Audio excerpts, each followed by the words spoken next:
April 2002. Arnold Schwarzenegger begins filming T3 Rise of the Machines, the latest installment of Terminator, one of the most successful film franchises of all time. At 55, Arnold is one of the highest paid stars in Hollywood, but his influence on the movies goes beyond the numbers. He certainly changed the face of the action hero. Each generation comes along and adds a little more to it. Smith, Wesson, and me.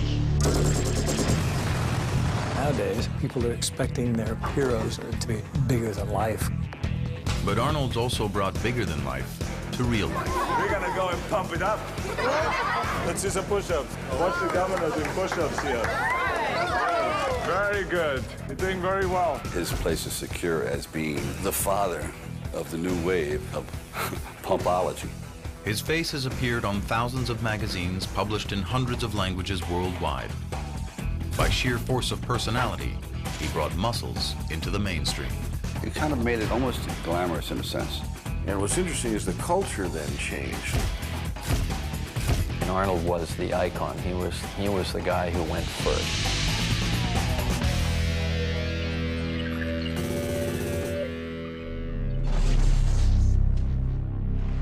With the enormity of his fame and fortune, it's easy to forget that it all started with an independent documentary film released in 1977 called Pumping Iron. The film introduced the world to a character every bit as amazing as the Terminator or Conan would turn out to be. That character was Arnold Schwarzenegger himself.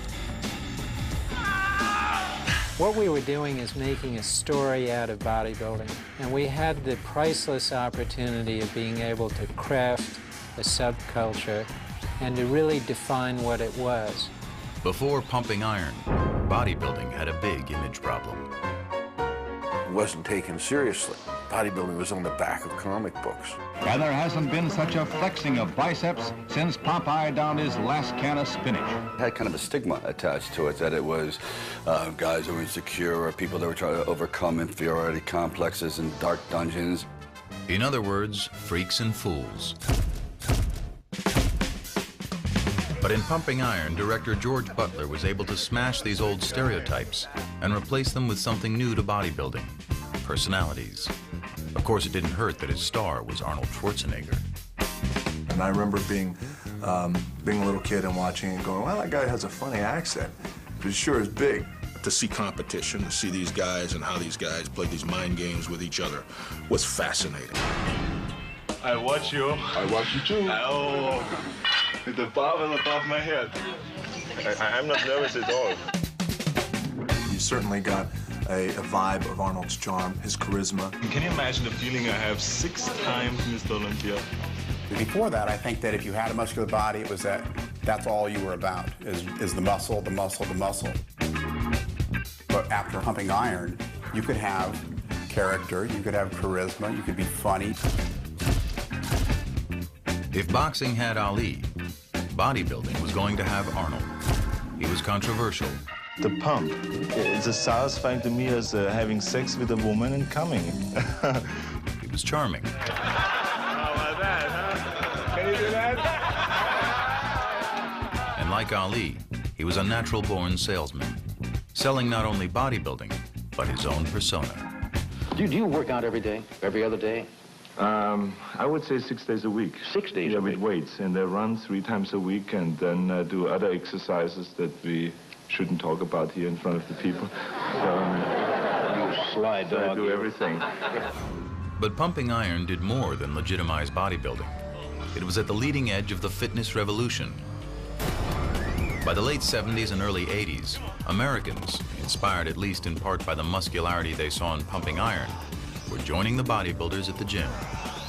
It became a social circuit for the first time. It became a great place to meet people at the gym. The last place in the world you would ever expect to meet your future missus is at the gym. Never happened, but it did. The guys are going, oh, yeah, I'll hang around here. This isn't bad. I'll get in shape just so I can hang out here. But as America was heading into the weight room, Arnold was heading out. Propelled by a wacky idea, he thought he could parlay his bodybuilding into Hollywood stardom. I like acting very much, so maybe I can have a new career there, who knows. It was a long shot. The bulging physique that had served him so well in competition had nothing to do with the traditional Hollywood handsome. This is something else that I wanted, because I said, look, he's not going to be, you know, wearing briefs and flexing on The Tonight Show. And he said, I'm not asking him to do that. But the fact is that he is known for the fact that he's got the body that he's got. In the old days, the audience knew the hero was big and strong because the script said so. That's the man I'm after. I remember when I first started acting in the early 50s, not many actors worked out at all. You know, they did it in a certain way, the way they walked, the way they jumped on a horse, and all those kind of things. They showed how studly they were. During the 50s and 60s, you could get away with murder. You'd say, okay, Superman had the muscles sewn on.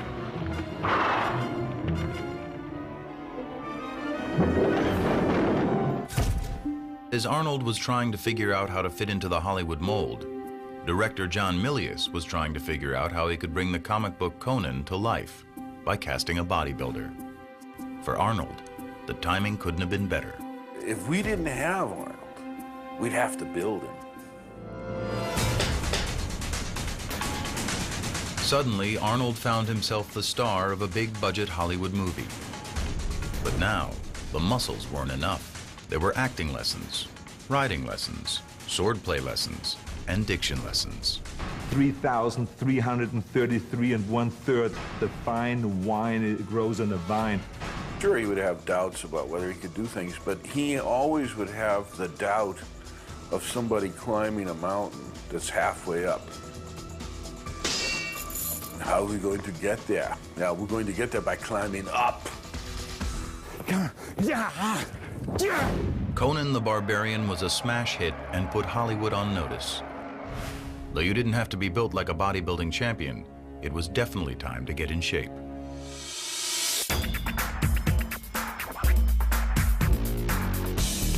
Arnold comes along, and the bar gets moved from there to there. We, the movie makers, just try to find clothes, a costume to put on this extraordinary elemental creature, this giant. I'll be back. I mean, it really kind of set a standard that said if you're going to try to come off as something on the screen, you know, you got to have the goods, and it's not all about your stunt double. Shirts came off, and there it was. There was no hiding. There was no like holding the stomach in. Let's party. In the 80s, the studios produced a string of action movies all starring muscular heroes. Audiences, weary of the sensitive 70s, ate them up. We were like the new action heroes of that era. All of us had one thing in common. We showed the physical development. We love cheering that because we can appreciate, we in our hearts know what it takes to get that. Man wanted to go to see a movie that had tremendous action, where they could sit back and say, wow, yes, he takes care of the job, and kind of live through you in a way. I think they were movies that celebrated men. I know it certainly inspired me, because here's a guy who's kicking ass and taking names. The Predator especially, you know, stepped to the plate and said, just bring it. And it was great, you know, especially at the end, you know, come on, kill me, I'm right here. Kill me, do it. Come on, kill me, I'm here. That's fantastic.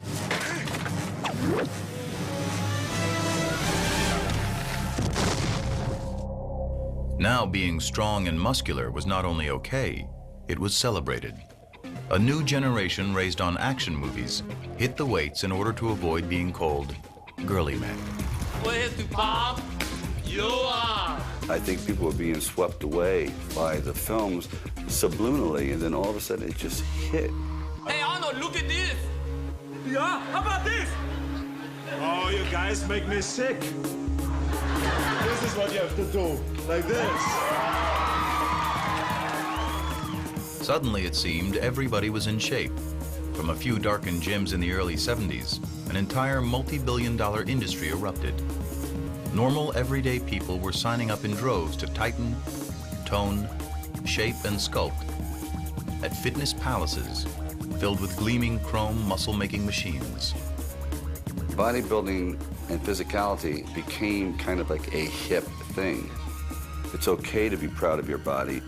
And even people who didn't necessarily want to be as big as Arnold Schwarzenegger, who didn't have any aspirations of becoming Mr. Olympia, but just had aspirations after seeing him about getting in the gym and saying, you know what, I just want to get in shape. And it's not only men pumping up. In movies, muscular female stars are now in on the action. In the fashion world, magazine ads sell pecs and abs as much as they do underwear. Rock icons have gone rock hard, hiring trainers to turn them lean and mean. In sports, athletes who have been told for decades to avoid getting muscle-bound have learned better, because big means strong, and strong is good. So boxers are now trained by bodybuilders, as are athletes in tennis, basketball, even golf.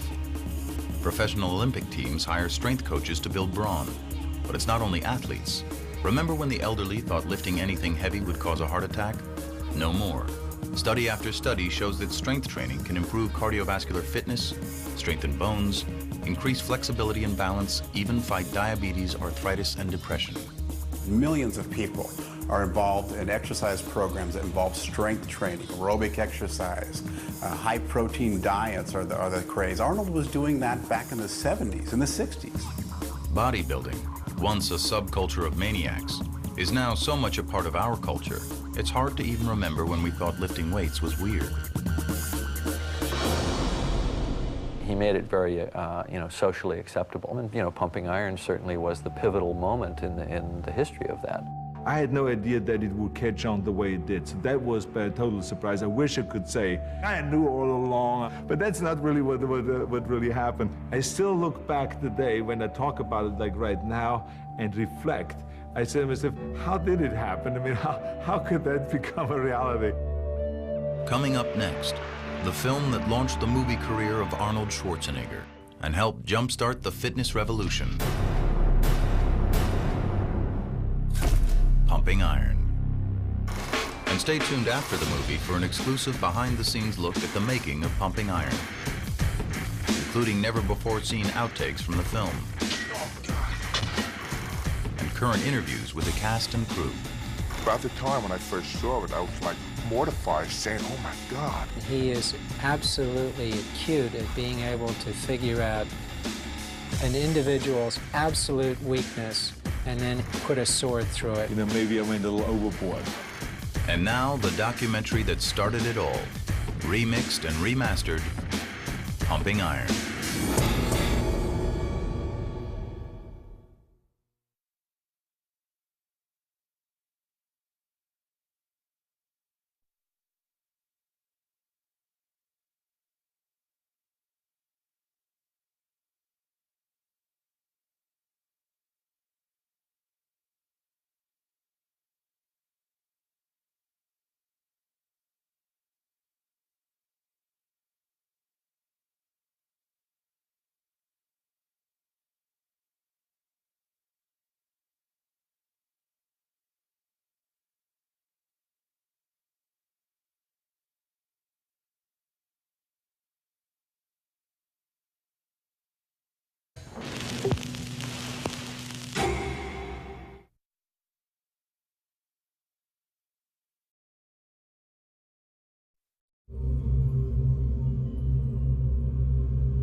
Long before the phrase pumping iron became part of our everyday fitness vocabulary, it was the title of a low-budget documentary that would defy the odds to become a cult classic.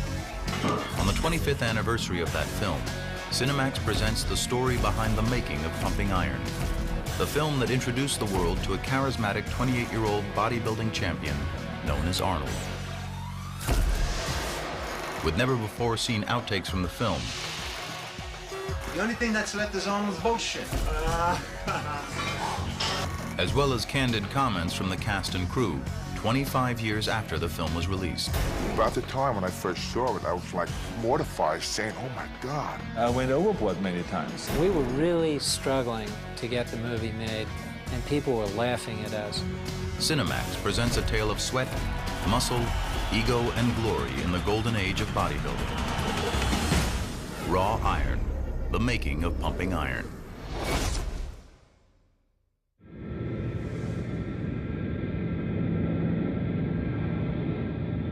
February, Columbus, Ohio. Arnold Schwarzenegger is in town for the Arnold Classic, the annual bodybuilding competition he's produced since 1976. Along with Mr. Olympia, it's the premier contest in the sport.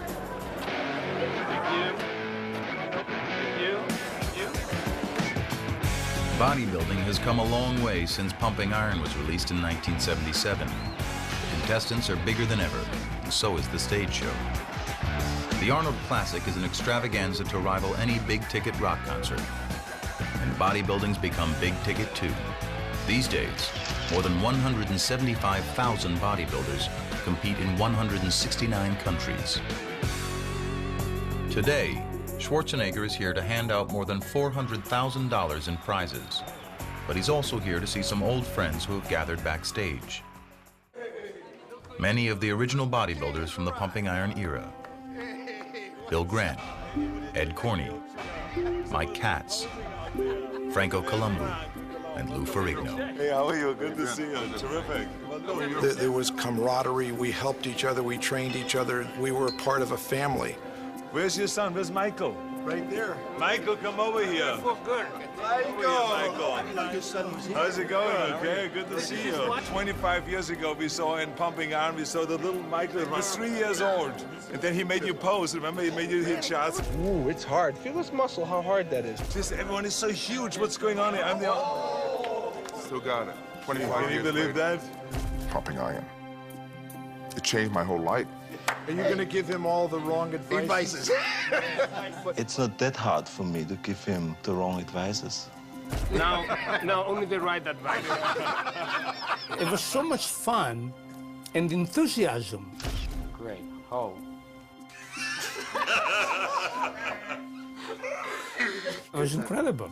Let me tell you, she said, now she's his mother talking about my mother.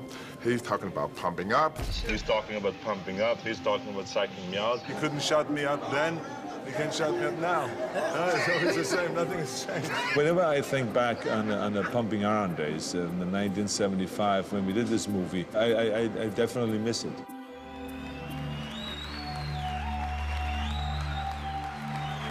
Back before Pumping Iron, he was known as the Austrian Oak, but he was unknown outside the marginal and misunderstood sport called competitive bodybuilding. It was a tiny little world, and 300 people would come to the contest that night. They would go crazy over Arnold Schwarzenegger, so he was king of 300 people. It's just that Arnold hadn't burst out of that world yet. Photographer George Butler and writer Charles Gaines were fascinated with the bodybuilding subculture and collaborated on a book they called Pumping Iron, which featured the young Austrian bodybuilder. Butler wanted to turn it into a film, but Arnold wanted to retire.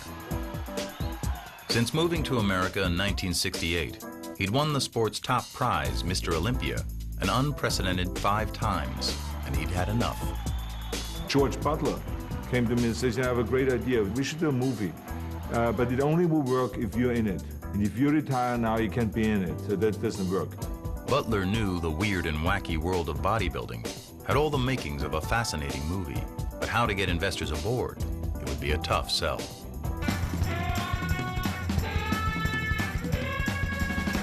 It was, after all, the 70s, the height of the counterculture revolution. The last thing on anyone's mind was muscle men. It gave me a very formidable obstacle to overcome, which is to say, how do I make Arnold Schwarzenegger fashionable in the era in which the most celebrated model in the world was Twiggy? In the back of my mind, I knew that throughout history, there had always been at least one worldwide bodybuilder Sandow at the turn of the century was one of the highest paid entertainers in the world. Charles Atlas in the 20s and 30s. Steve Reeves in the 50s made a fortune in the movies. After convincing Arnold to compete for one more Mr. Olympia title, first-time director Butler jumped headfirst into filmmaking. Take it. You got the 8? 8. Head slate. Just talk to these two guys here. The concept was simple. Shoot the intense training leading up to the Mr. Olympia, then shoot the competition itself. Just let the story unfold in front of the camera.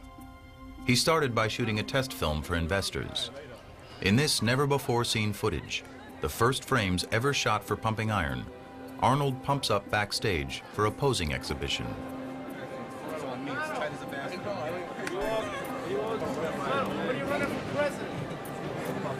When Nixon gets impeached.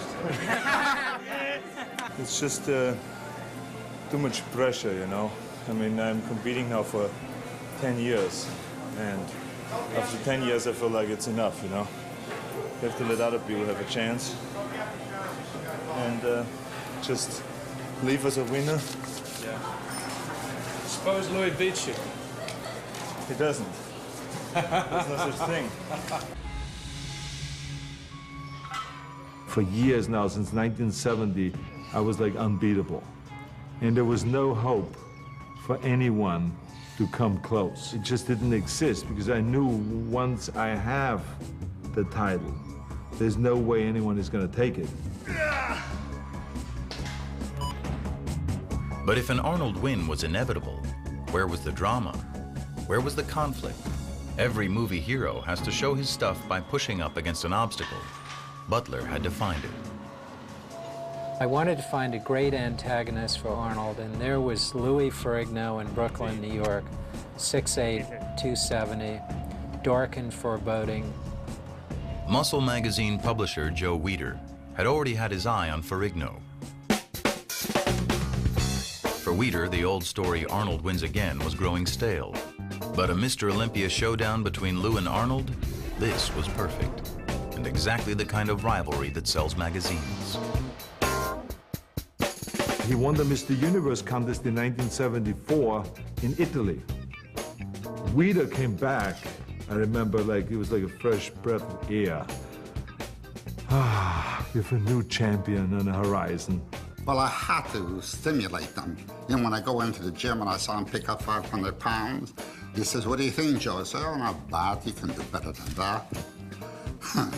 He got mad. So he will create this whole thing, and you know, and I think it was really good because the fans loved all that, and that's exactly what I played up then in the movie Pumping Iron.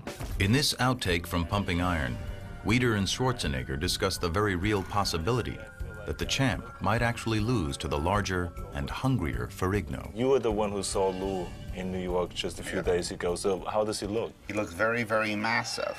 Well, he was my idol. He part of me getting into bodybuilding. Of course, when you have an idol like Arnold, you want to beat your idol to be the best.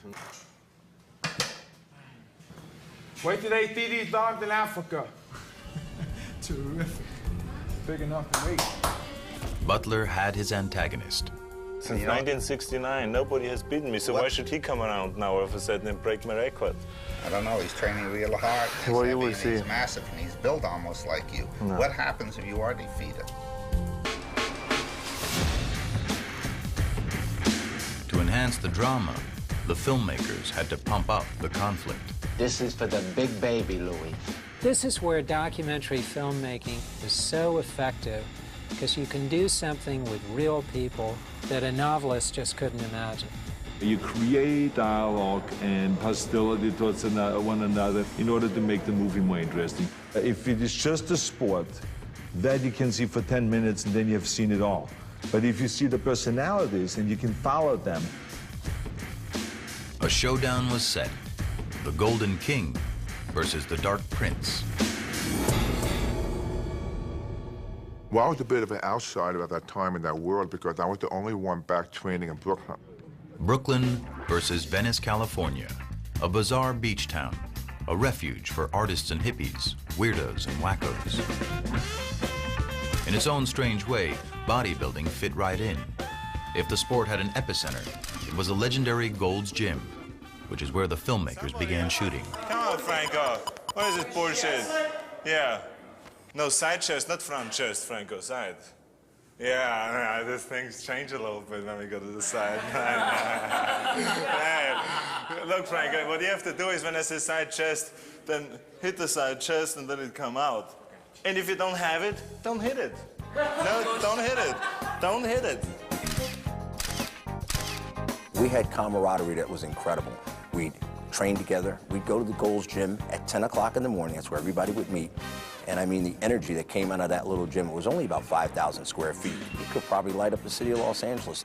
It's the mecca of bodybuilding.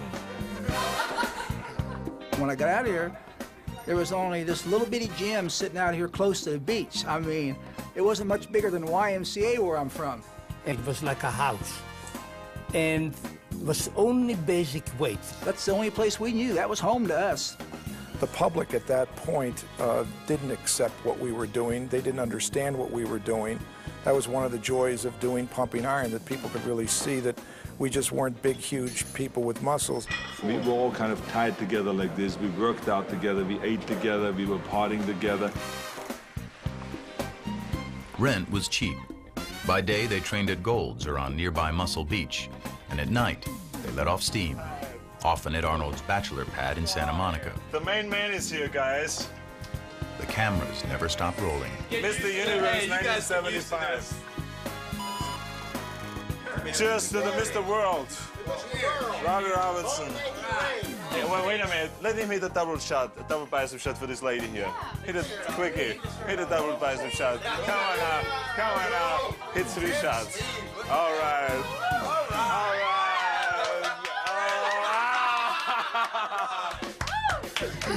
Okay, where's the champagne? Okay, the era from like 1970 to 1980 was probably the most fun I ever had in my life. So we had this unformed subject, and everyone was very eager to make something out of it. These fellows that did the film, Butler and Gaines, they had become part of our family. We trusted them. Day after day, shooting scene after scene, Butler and co-director Robert Fiore were looking for their movie, material that would make the cut. They found that even watching this huge crowd order their huge lunch turned into an event. We went to a restaurant where all the ordinary people were sitting, which we called the ordinary folks. And we were sitting there on the table and people were just looking over kind of like, who are these guys? Oh my God. Big steak. Scrambled eggs. 6 eggs over each. The big steak, and I want a tuna omelet. And a tuna omelet? Yeah. Oh, look what he's eating. He's eating 3 hamburgers in one shot. Oh, God, well, who are there's these gladiators? I mean, they couldn't figure it out who we were, you know? And we loved that kind of a scene, you know, to shock people. The filmmakers often set up situations to see what would happen. So a lot of different chances were tried. They turned Schwarzenegger and Mike Katz loose in an amusement park. Hey, they made a statue of Mike. That is a good one, Mike.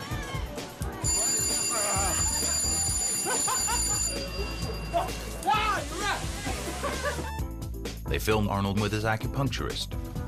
What does it mean? We're stimulating a muscle. Okay, good night. Watched him get a haircut. Ask Arnold what sort of clothing he competes. What kind of clothing do you wear in competition? Little tiny posing trunks. Do you have to talk at all? No. Except if you're the winner. So I talk a lot. Yeah. They were shooting, even overshooting, always looking for material to reveal Arnold's motives, his character, and what seemed at the time to be insanely ambitious dreams. I won the world championships so many times now that I would like to go on, you know, try to be the best in something else.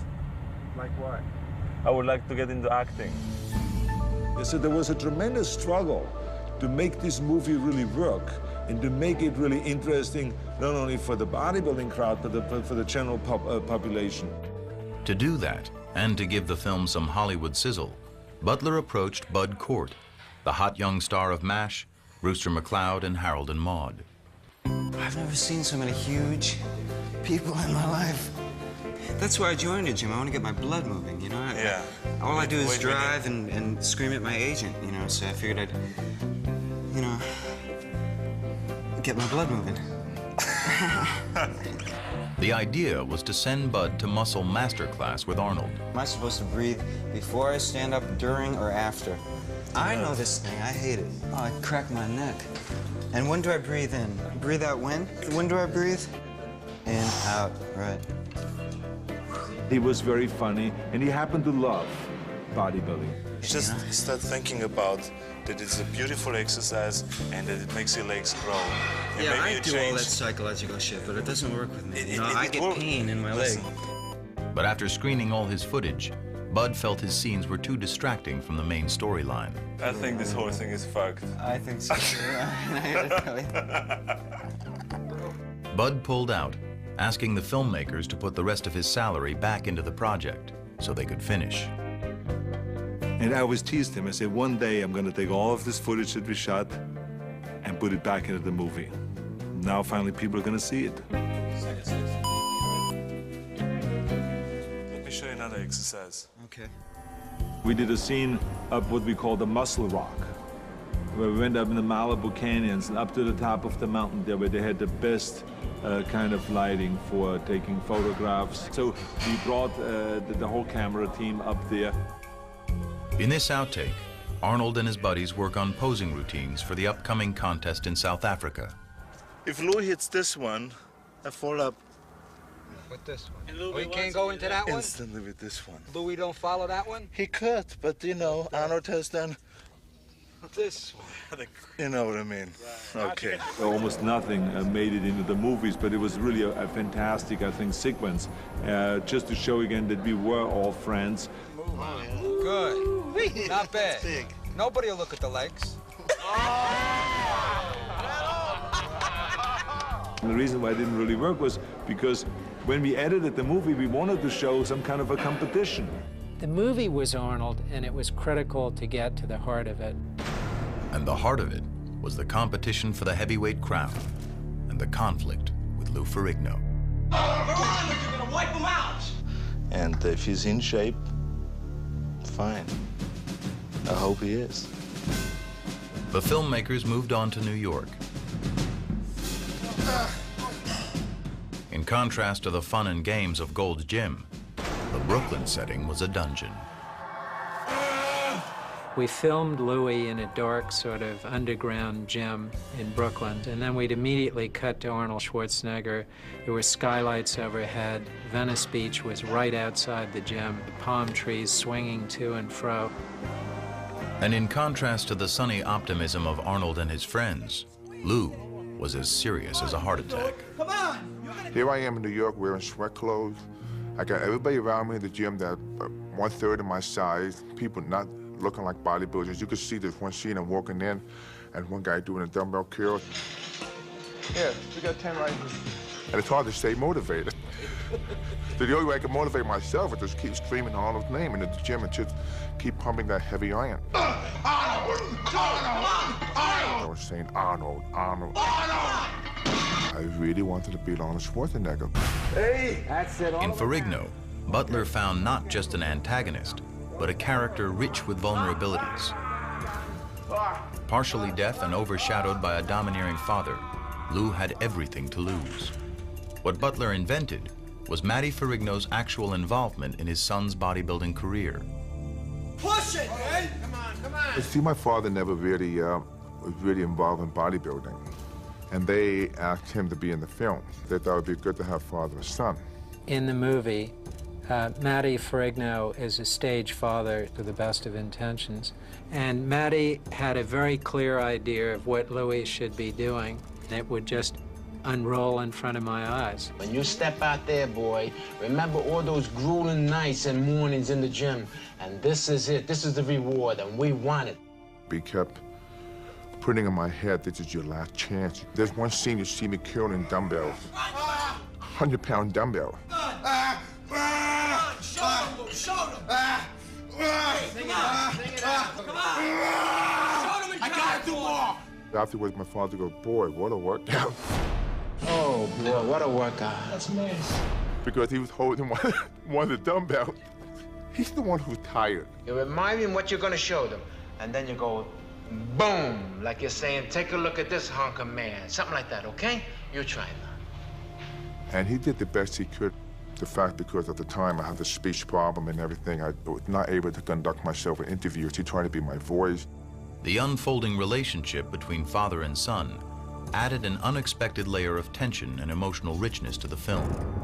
As Matty demonized Arnold, he wore his son down. There's only one thing in mind, and that's to beat that German. We gotta beat Arnold. He's been up there too long.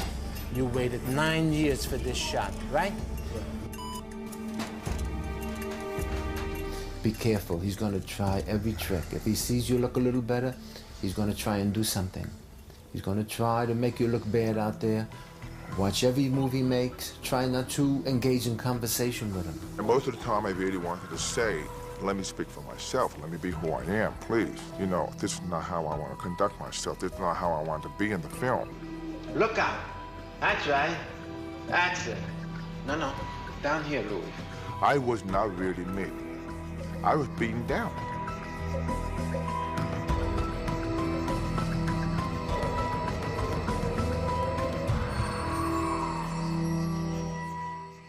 Pumping up, pumping iron. As Butler filmed and shaped his material, blending fact with fiction, the characters emerged as types, heightened versions of themselves. The self-invented, charismatic winner and the self-conscious, desperate underdog. Butler also honed his secondary characters, the bully, the family man, the master poser. Arnold's friend Franco Columbu was not so easily defined. So in 1975, the crew traveled to his tiny homeland in Sardinia to see what might happen. Not much did, except one of the more memorable moments of the film. My town is 2,000 people, when they're all in town. And of sudden, the crew comes there to film my parents and little things I did in the town. And there was nothing to do in the town. I could only walk and lift a car. And that's what I did. I could think, what could I do for the camera? Lift a car.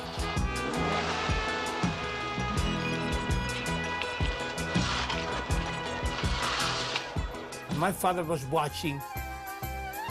Say, that's my son, he lifts cars, you know?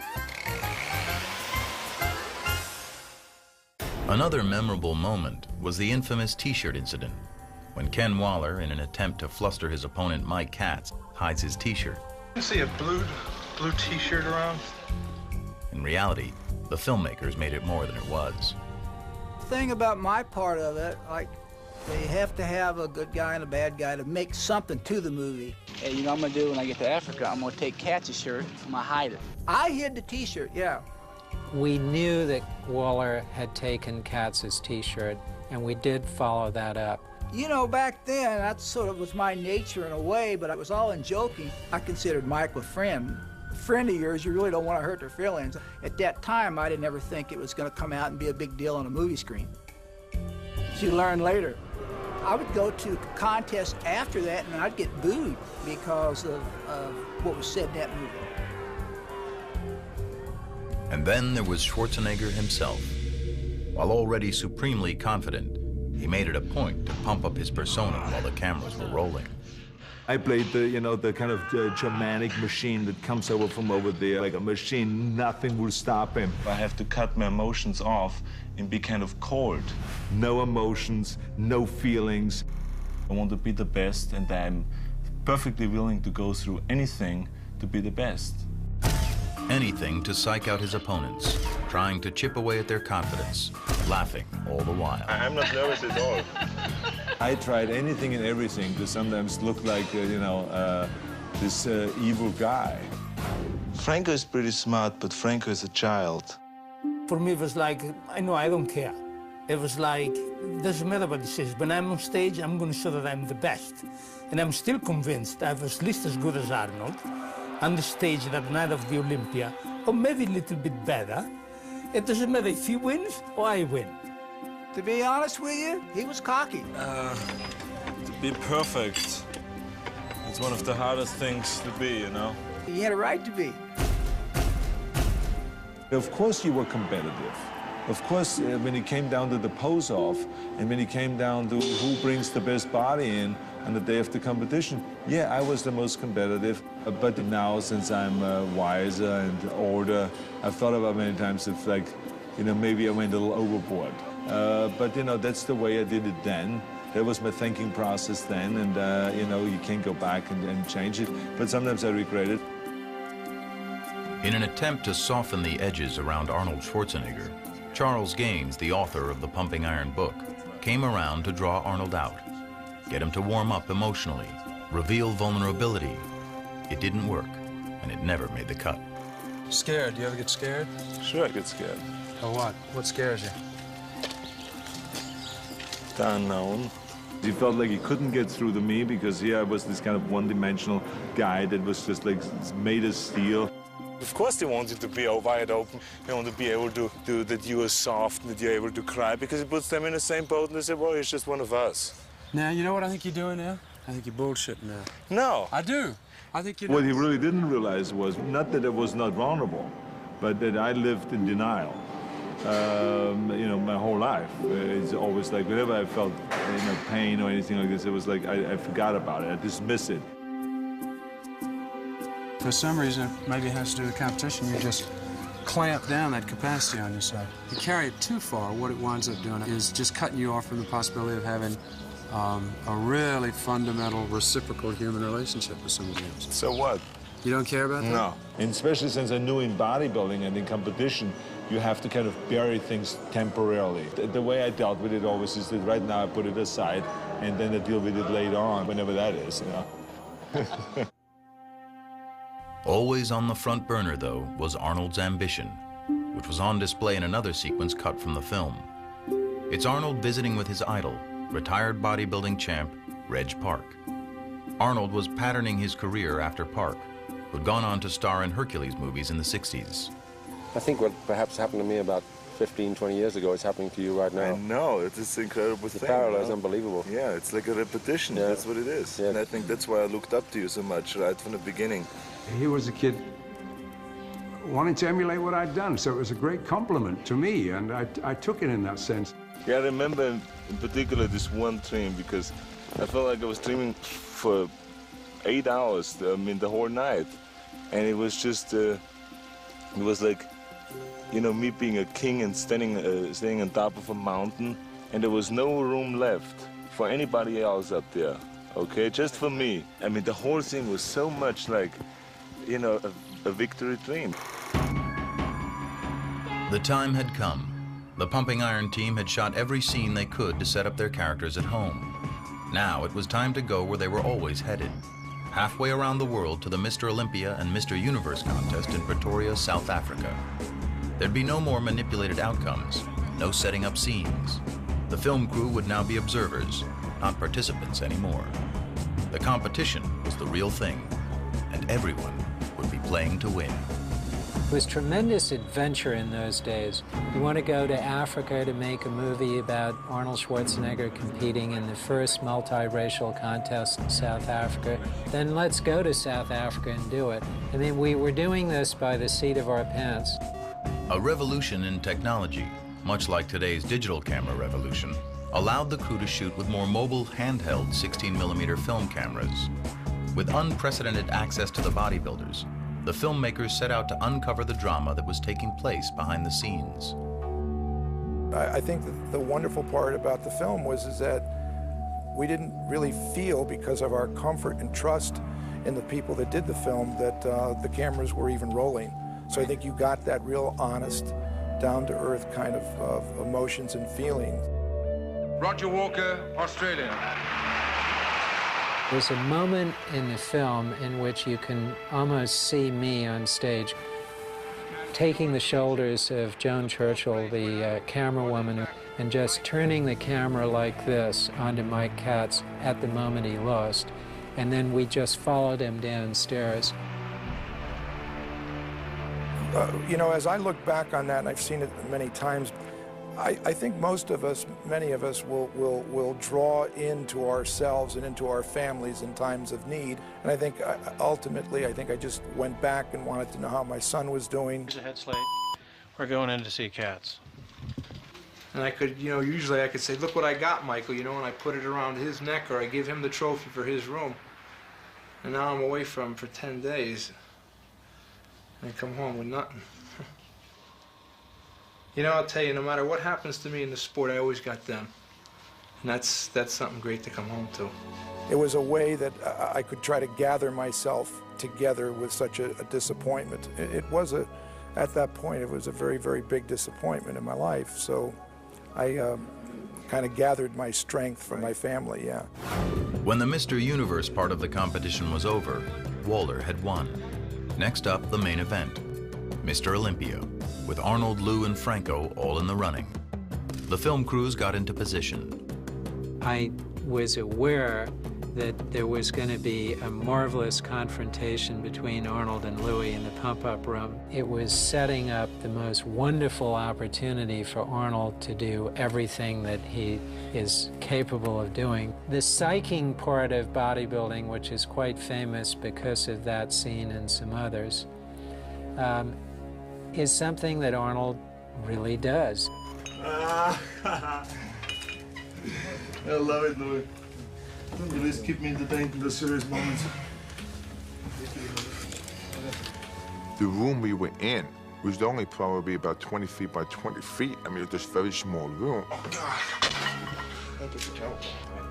And you talk about a lot of tension, a lot of heat. So you can't help being, you know, kind of on the edgy side. The only thing that's left is Arnold's bullshit. That's why I'm up here, Arnold. See? I'm not wearing boots.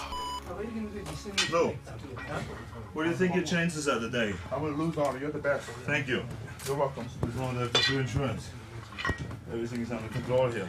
Beautiful. You're gonna be king a long time, Arnold. You're gonna be king a long time. Thank you. More than 25 years later, Ferrigno recalls his feelings that night. I came out in the prejudging. I realized that I was not going to come second. There's a chance I'm going to come third. And I'm looking at the audience, I can see my father's face. I was just, oh my God. It's like, because he was more disappointed than I was. Third place, Lou Ferrigno. I tell you something, what that boy of yours has done in a year, it's fantastic. We try, but you keep going. Very wonderful job. Wonderful job. Wonderful job. I knew that I was going to retire. And I would like to announce officially that I'm retiring from bodybuilding competition. That was my chance. But you know, history is history. Being in South Africa, what I really wanted more than anything was not really being Mr. Olympia, was being out in the open and having a good time like Arnold.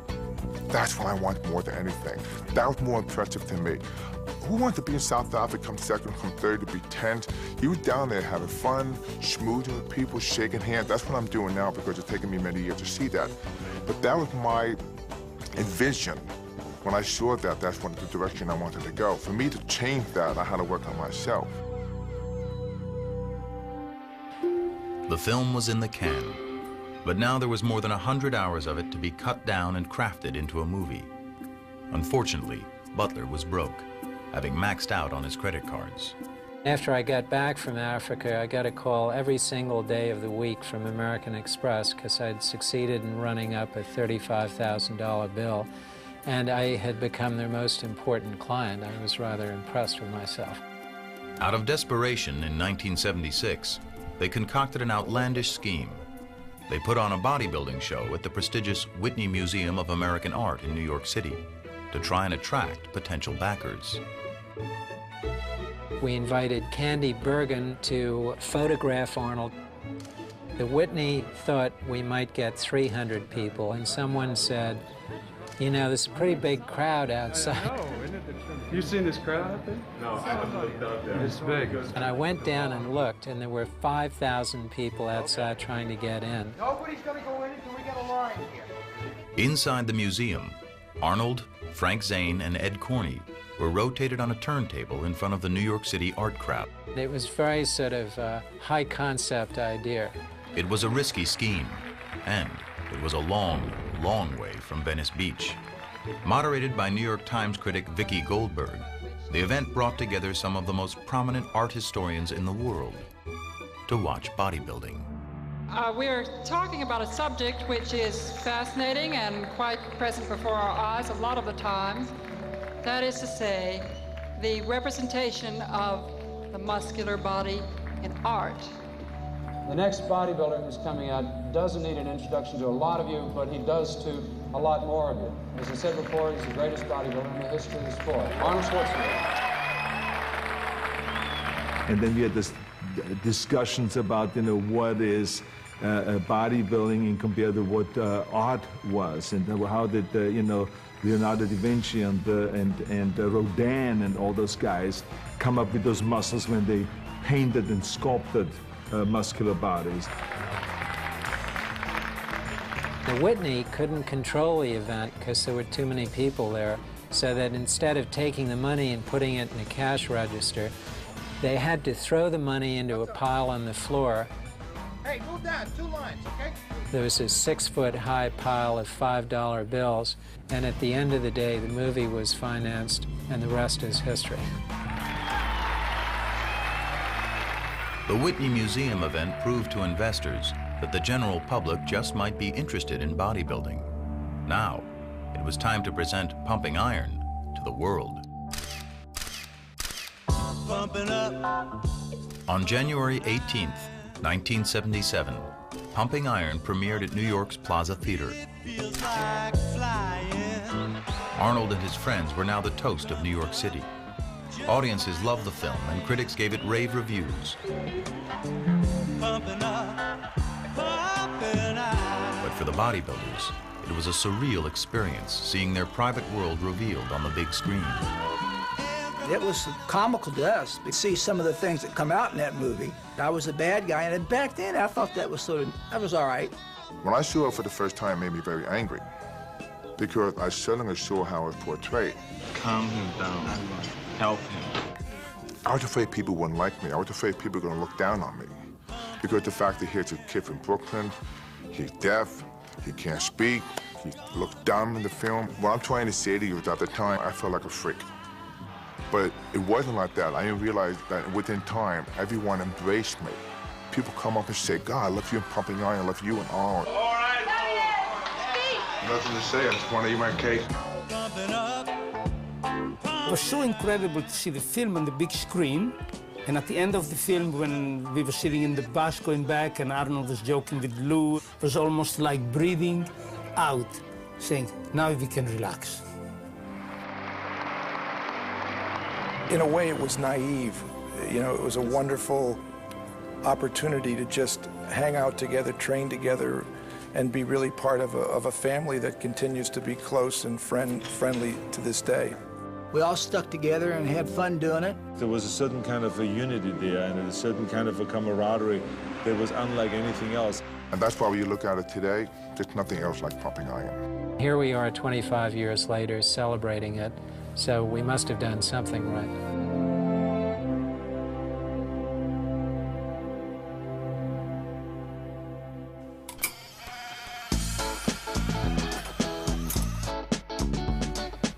So how you feel today, Laurie? I feel better.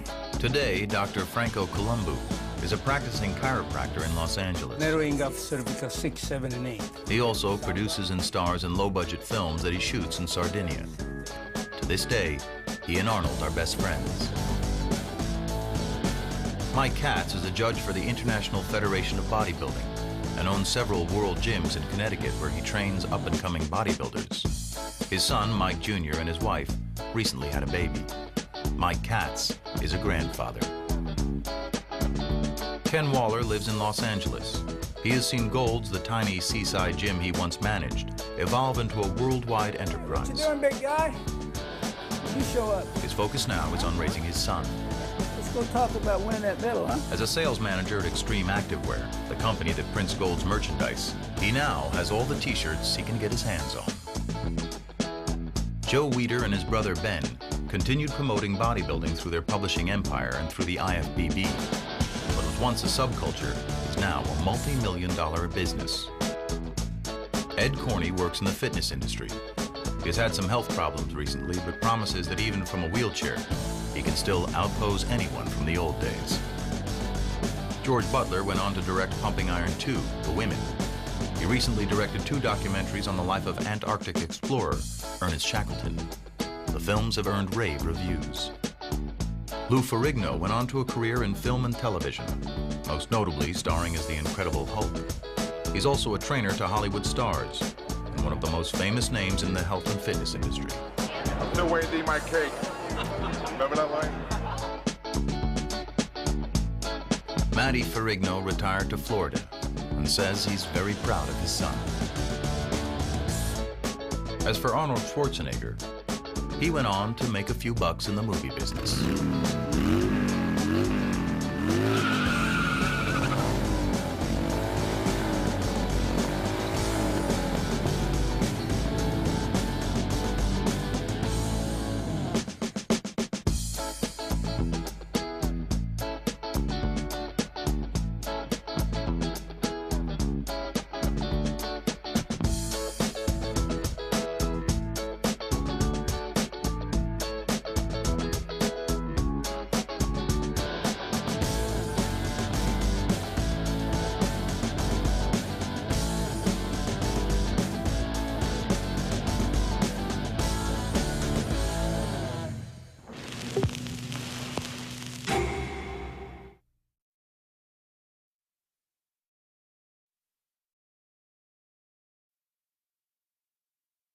Every time anyone sees Pumping Iron, they will come away, you know, loving the movie, getting inspired by the movie, but at the same time they're asking themselves, wow, I mean, was all of this stuff true?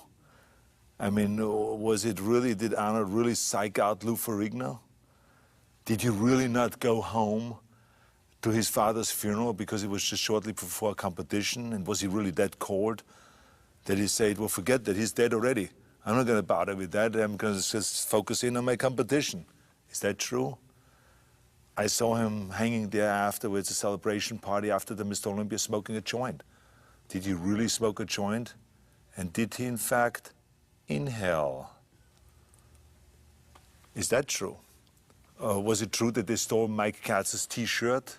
Was really the psyching out that he was doing on Lou Ferrigno, was that true? So they're walking out with a lot of questions. And so when I go around the country and promote the movie, for instance, even the 25th anniversary, when the film started playing on HBO, on Cinemax, you know, a lot of journalists called me and says, oh, I just saw this for the first time, and asked me about all those questions. So I think it's important to clarify that there's certain things in this movie that were true, like the competition, the outcome of the competition, the training, the severity of the training, the severity of the pain, the sacrifices that needed to be made, the amount of hours we spent in the gym, the food supplements we had to take, the food that we had to eat all the time, the pounds of meat and all those kind of things. All of that is true. But there were certain things that are not true. And that's why we never call it a documentary, we call it always a docudrama, because certain things were created in order to make it more interesting, because it was very clear to us that the only way we could raise the money for the movie, for our Pumping Iron, was by making it more dramatic. All the investors always say, look, the training is terrific, what they are doing is terrific and all this, but how much can we look at this footage of them doing squats and chin-ups and sit-ups and all this? It's boring. Even though exciting to them, but it's boring to us to watch. So therefore, let's create some drama, some conflict. Let's create a villain. Let's create a hero. Let's create the guy that has the psychological power over people. Let's create the guy, the guys that fall for it and they wipe out because of it. Let's have guys putting tricks on each other in the gym when they're training, when they're 500 pounds on the back. What can they do to each other? Those are the kind of things I like to see. This is what the investors said. So we started creating those kind of moments as we went along. And we had 100 hours of footage that we created during the whole shooting of Pumping Iron, and then edited it down to around 85 or 90 minutes. And so there we could take things in such a way that makes it then appear like I was psyching him out. I watch you. I watch you too. Oh, with the barbell above my head. I adopted as time went on, and I saw that Lou Ferrigno could not be what was in the original intention, to make him the villain, the big guy that weighs 280 pounds, that trains secretly in a dark room in New York and works himself up to this machine, to this Hulk, and then comes to South Africa and beats the little Schwarzenegger, wipes him off the stage. That really didn't happen. They thought it would happen, or that it could happen.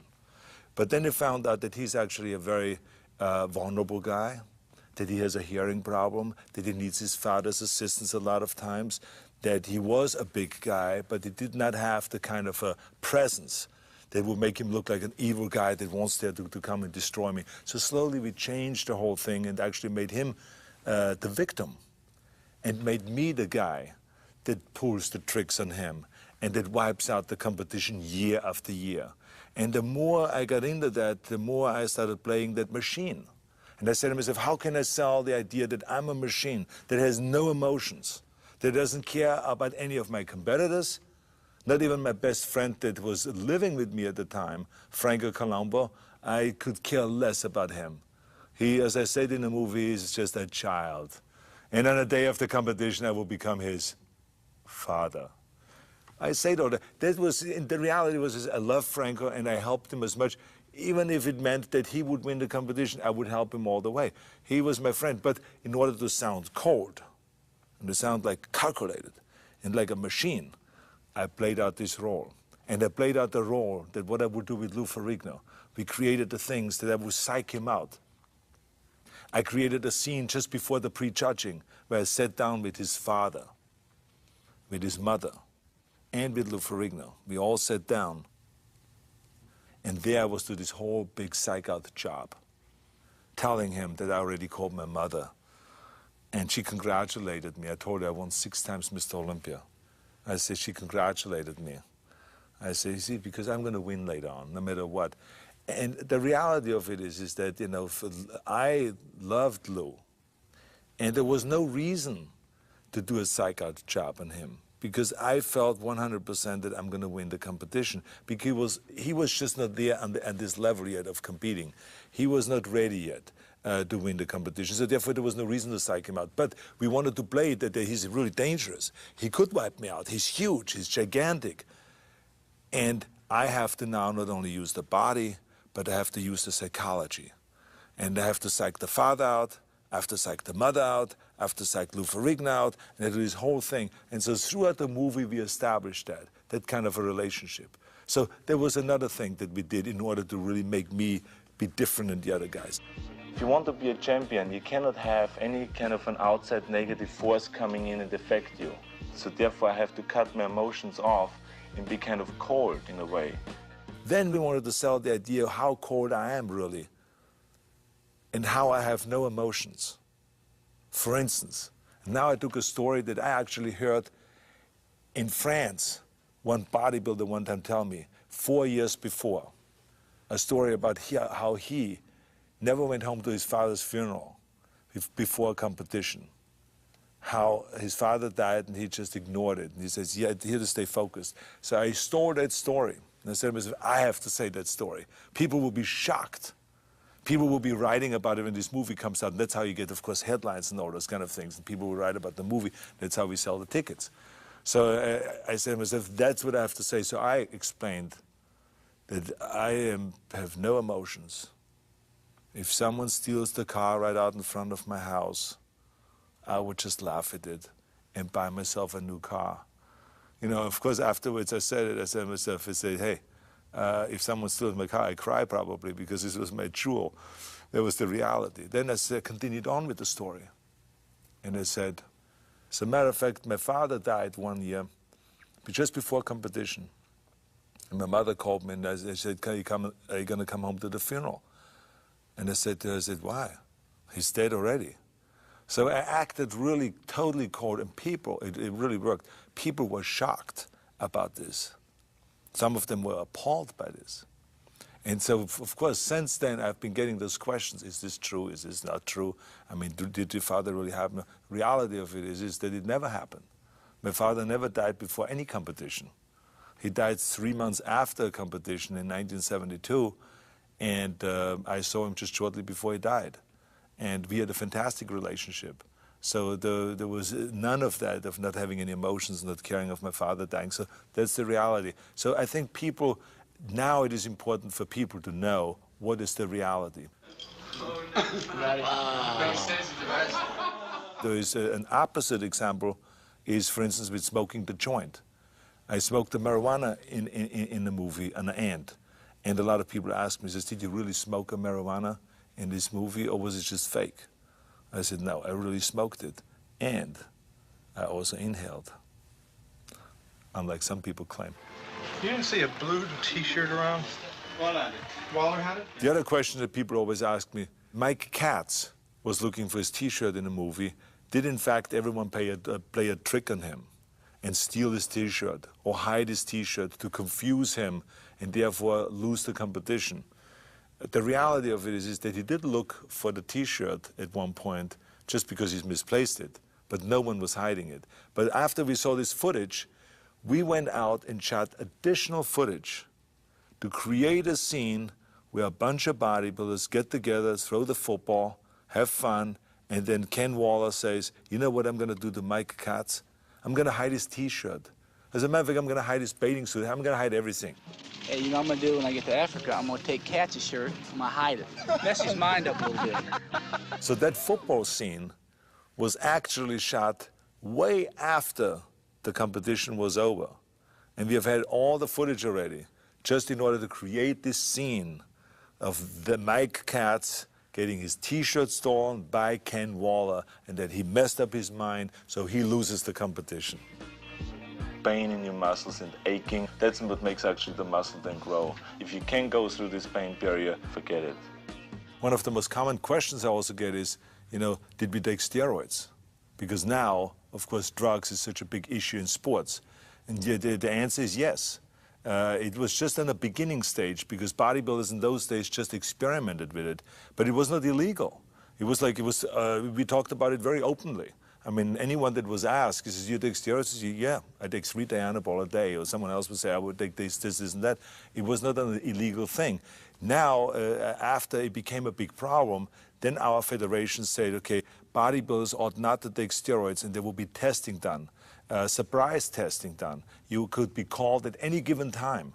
And within 2 days, you have to do a test, so you can't get rid of the whole thing out of your system or anything like that. So that's what's going on right now, that bodybuilders are tested continuously. It's as satisfying to me as having sex with a woman and coming.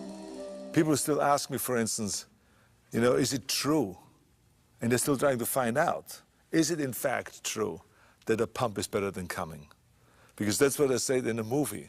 And the reality, of course, is no, it has nothing to do with one and the other. It feels great to be a champion. It feels great to train. It feels great to pump up and all those things. But how can you compare one with the other? It's 2 different things. You better get both, the pump and the coming. But I mean, the reality is, I made up a lot of this stuff because I felt like that's the way you get attention. You have to, I believe that the more sensationalistic that you are, and the more outrageous things that you say, the more you get quoted, the more you get in the papers, and the more the sport of bodybuilding will benefit, because the more stories we will get about the sport of bodybuilding. So that's what it really was all about. We couldn't have made this movie about Arnold Schwarzenegger, about my life or something like that, about my bodybuilding or my drive to win or all this stuff. That would have been boring and it wouldn't have done well. What made this movie successful is because we had so many bodybuilders in the movie that were very colorful. I mean, Lou Ferrigno had a specific part in this movie and it worked so well. People loved this character. Ed Corney, Franco Colombo, I mean, Ken Waller, Mike Katz, Serge Nubret. I mean, there were endless amount of guys that really brought the color and the dimensions to the film, and it made the relationships very interesting. Relationships that were, you know, shown in the movie. A lot of it was true, and some of it was created and made up. But the reality of it is the movie has a lot of real stuff in there.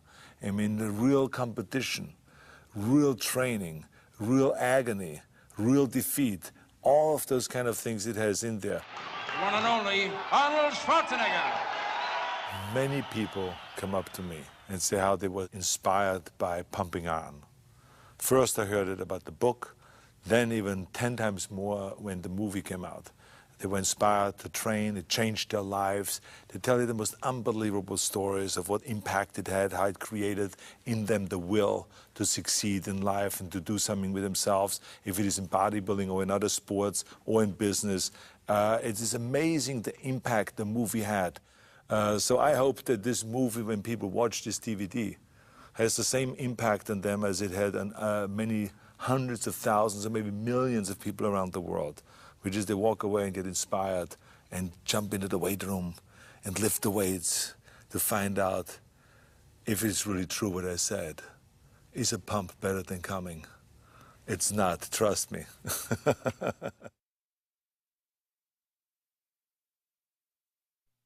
Cinemax Final Cut presents an exclusive interview with Arnold Schwarzenegger, star of the classic documentary Pumping Iron. I remember that George Butler came to me in 1974 and said, I want to do a documentary about bodybuilding. And I said, well, it's going to be without me because I'm retired. And then he said, well, I absolutely need you to stay in competition and to compete one more year in order for us to make this documentary. So I competed one more year. One and only Arnold Schwarzenegger. Well, I'm very happy that I did because the movie became, you know, a huge hit. Pumping Iron became a classic. Well, I feel somewhat emotional about this 25th anniversary of Pumping Iron. When I saw some of the old stuff, it brought back such great memories of what a great time we had in the 70s, training for the World Championships, the camaraderie that existed at that time. But at the same time, it amazed me of what I was willing to do. Training 5 hours a day, lifting 50 tons of weights, burning 10,000 calories, and doing anything that it takes to win. The people going to see when they see Pumping Iron is basically, it's a historic kind of a classic movie because it really captures a time when bodybuilding was just coming out of the closet, so to speak, or the basement, and became a huge sport. You're going to see, you know, what it takes for people, what kind of training people are willing to go through. For more weight. Let's go. I want to beat him. The pounds and pounds of weights, the tons of weights they're willing to lift every day to become the most muscular man. Anyone and everyone will get something out of this film because it's a film that is really fascinating and it is about people rather than just about a sport. It's about people. Don't miss Arnold Schwarzenegger in the 25th anniversary special edition of Pumping Iron.